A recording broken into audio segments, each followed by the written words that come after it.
सोनबरसा का घटोरा घाट में प्रत्येक साल विदेशी पक्षी आते हैं और जैसा ग्रामीणों की मांग है यहाँ पर कि अगर इसको पर्यटक स्थल घोषित कर दिया जाए तो फिर यहाँ जो है पर्यटक भी आएंगे, कुछ रोजगार का साधन भी हो जाएगा। जैसा कि नीतीश कुमार जी कहते हैं कि जहाँ भी अगर वैसा कुछ होता है तो हम निश्चित रूप से पर्यटक स्थल घोषित करेंगे।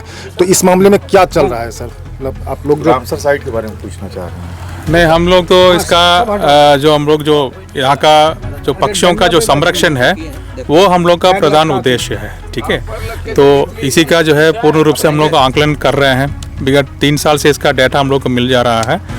प्रत्येक वर्ष हम लोग पूरे बिहार में 31 डिस्ट्रिक्ट्स में 2025 में जो हम लोग 108 आर्द्र भूमियों पर जल पक्षियों का गणना हुआ। एशियन वाटर बर्ड सेंसस होती है, एक एनुअल इवेंट है, ये पूरे विश्व में होता है। बिहार में भी हो रही है हर एक साल। अभी हम लोग 5वां साल में मतलब एंट्री कर रहे हैं। सो इधर का जो है अभी हम लोग प्री सेंसस के काम कर रहे हैं आज। ठीक है, सो घटोरा वेटलैंड से ही हम लोग शुरू कर रहे हैं प्री सेंसस का काम।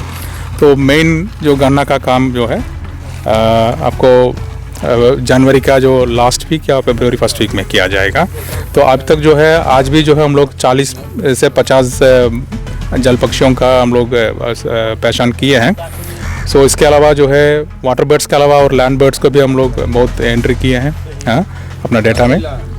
सो यहाँ का जो इकोसिस्टम है बहुत यूनिक है। ठीक है, यहाँ का लोग भी जो है इस पक्षियों को बहुत प्रोटेक्ट कर रहे हैं, कोई डिस्टर्ब नहीं करते हैं। सो इसलिए कि ये सब जो विदेशी पक्षी भी जो है यहाँ पर आराम से जो है विंटरिंग करती है। सो ये बहुत ही इंकरेजिंग पॉइंट ऑफ व्यू है। ठीक, क्या लग रहा है कि मतलब इस साल संभावना है कि यहाँ पर रामसर साइड का जो वहाँ पर से आते हैं वो हो जाएगा? हाँ, हम लोग लगातार डेटा तो मिल रहा है। सो हो सकता है कि इसका रामसर स्टेटस भी मिल जाएगी भविष्य में। ये घटोरा घाट सर प्रत्येक साल दीपक जी यहाँ पर आते हैं और लगभग जो है यहाँ से जो भी हम लोग को पिछले साल भी जो डाटा मिला था कि पूरे बिहार में शायद नंबर 1 रहा था घटोरा घाट।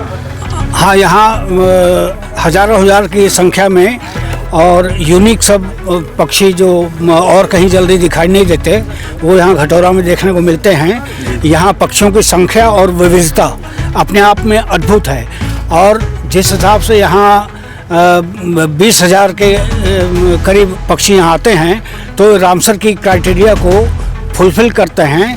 तो इसको रामसर साइट घोषित हो ही जाना चाहिए मेरे विचार से। और यहाँ जो संकटग्रस्त प्रजातियाँ हैं पक्षियों की, उनकी संख्या भी अच्छी खासी देखी जाती है।